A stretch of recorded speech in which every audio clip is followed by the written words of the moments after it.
Welcome back to RoboCorn Rewind. This is episode 2, written and produced by the RoboCorns. I'm your host, Ananya Singhal. And I'm Anushka Chakraborty. This week, we'll see some highlights from the East, Central, and West Region League meets. Afterwards, we have an exclusive interview with yet another FTC team from Pennsylvania. At the end, of course, we have our statewide leaderboard based on the overall scores of all the teams competing in this week's league meets. Now off to Lasia covering the Eastern League meet. Lasia? Thanks, Ananya and Anushka. Today we'll be featuring Team 16462, the Green Lemons from the Eastern League. They had a high score of 285 points during this match. We're going to feature their entire fifth match, which was the match with this high score. Let's get right into it.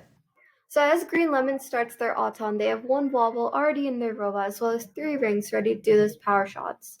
An interesting strategy that I do see here is that they went for the middle power shot and then the ones on the sides. And most teams tend to go from either left to right or right to left, so that's an interesting strategy. And something else that I did notice is that at the beginning of auton with the randomization, it tells you how many rings that you have to pre-stack, like in the middle of the field on that small blue tape. And it's either 0, 1, or 4, and Green Lemons happen to not have those rings. And I believe they didn't have that pre-stack in any of their other matches as well. So as Teleop starts, their human player is sending those rings out. There's none on the field already because there wasn't that pre-stack. And as they send them out, Green Lemons, you can see their strategy throughout Teleop.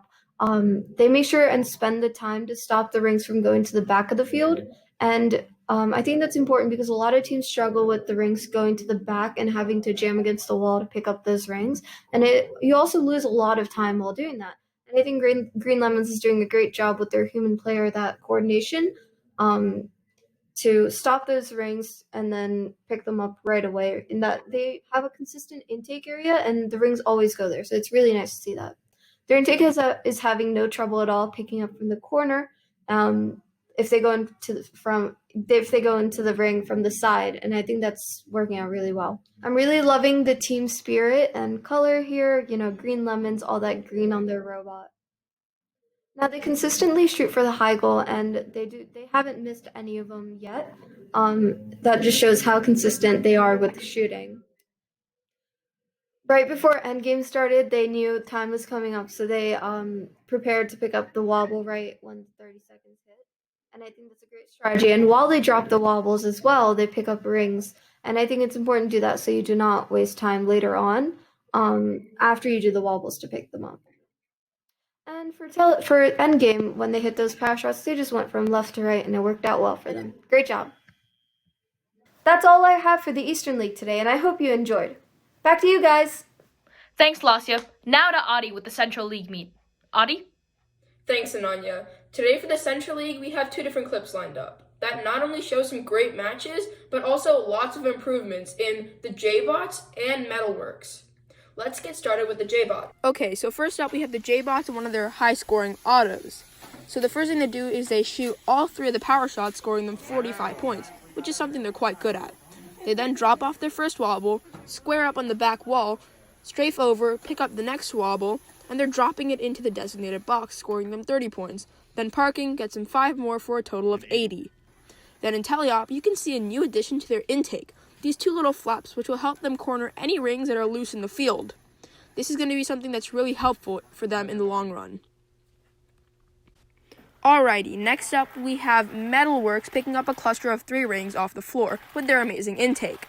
And they make it look so easy, but in reality, this is something that a lot of teams actually have a lot of issues with, and even our own team has a lot of issues with. I definitely think this is something that's going to benefit Metalworks in the future.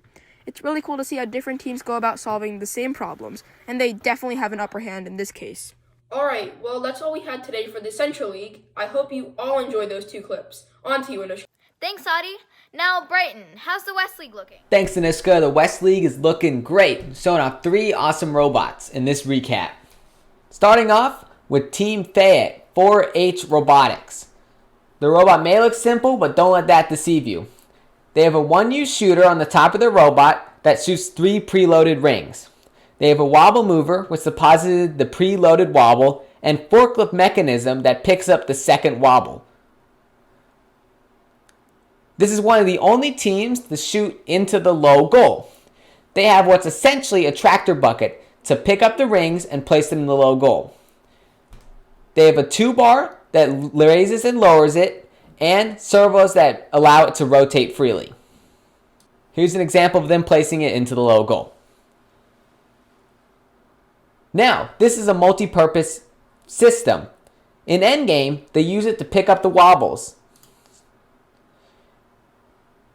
You can see that even if the wobble is on its side, they can still pick it up and place it over the wall.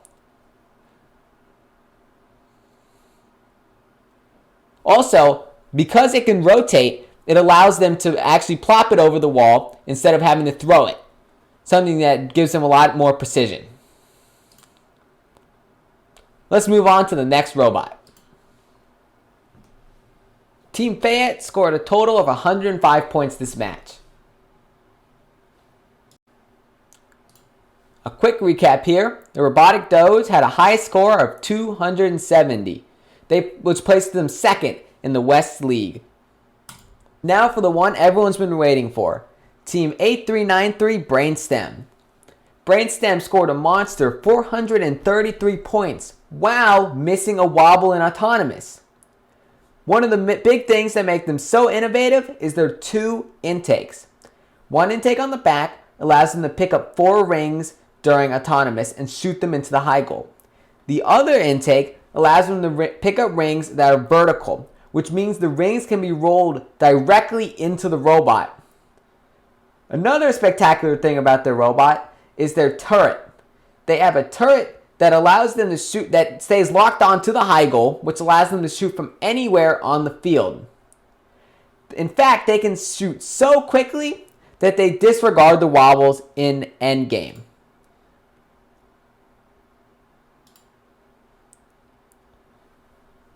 Also, if you're wondering, their intake can pick up rings that are horizontal as well. Here you can see their final scores. They only had 80 points in auto and a monster 308 points in driver controlled. Makes them one of the best robots in the world. Special thanks to Lasia, Adi, and Bryden for looking over those league highlight clips. Now for our interview with the one and only Team 9242 Gearhounds. Simran? Hey everyone, welcome back to the second interview of RoboCorn Rewind. Today we have a team from the Central League, the Gearhounds. Could you please introduce yourself to everyone?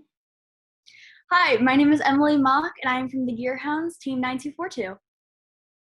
So it's really crazy to think that 2 league meets have already passed. How did you feel you did in them, and did one league meet yield better results than the other? Yeah, going into both of them, we felt pretty confident of our progress from each of the scrimmages, but I think overall we were really proud of our results from both of the league meets.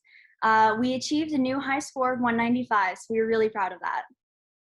That's really nice to hear. Our team is always looking for inspiration from other teams to see how they're approaching a similar task on the field. I think it's really cool that you actually live stream all your video matches and that you're on the drive team. So being on the drive team is a really amazing and unique experience. So could you tell us about one of the coolest or craziest moments that happened on the field with your robot? I think my craziest, coolest experience would have to be last season. We were the Alliance first pick with the world record holder at the time, gluten-free, 11115. And that was just a really cool experience overall because we learned so much from working with them. And seeing the way that they approached the game was really eye-opening, and we still use some of the techniques that they showed us in analyzing the game pieces and how it affects our performance today. Could you share with us one of those techniques? Yeah, so last season there was, as the season went on, the bricks that we used would get misshapen and they wouldn't sit very flat, and so they showed us a technique to weed out the ones that were bad versus the ones that were good.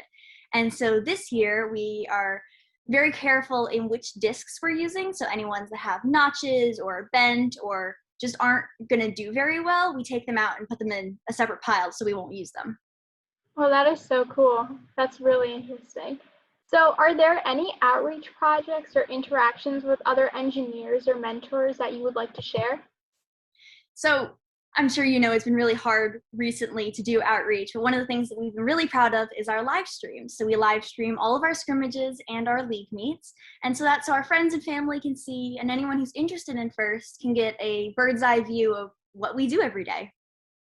Wow, that's cool. I've actually watched one of your live streams. It's really nice to watch, especially since a lot of teams don't record their videos. So it's really nice to get back to that competition aspect. Exactly. Are there any major differences or setbacks you face because of the virtual hybrid format? Yeah, so our school has each grade level divided into a cohort, and so cohorts aren't supposed to mix. So because we are an all high school team, there are lots of different grades, and that means that our teams almost always split up.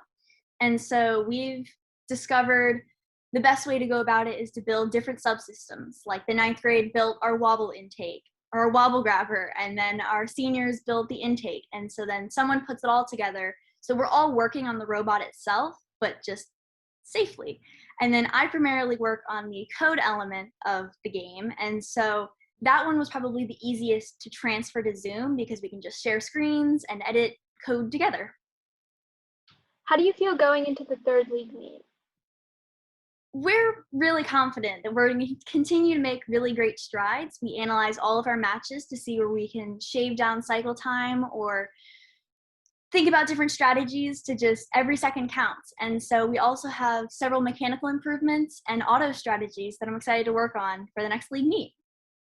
That's nice to hear. So is there anything on your robot that sets you apart from other robots and teams?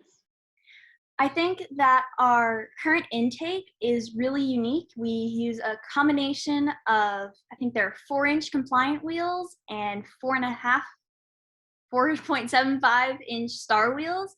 And so that we've found that's given us the most success in taking the reins. Okay. So thank you so much for joining me on here. That's everything I have for everyone here today, and keep an eye out for our next episode, which will feature an amazing and, let's just say, out of the box team. Thanks so much to Emily Mock from Gearhounds for being on the show. Now it's time for our statewide leaderboard. Based on the scores of all the teams in this week's league meet, we'll be announcing the top 10 scoring teams. All right, let's take a look.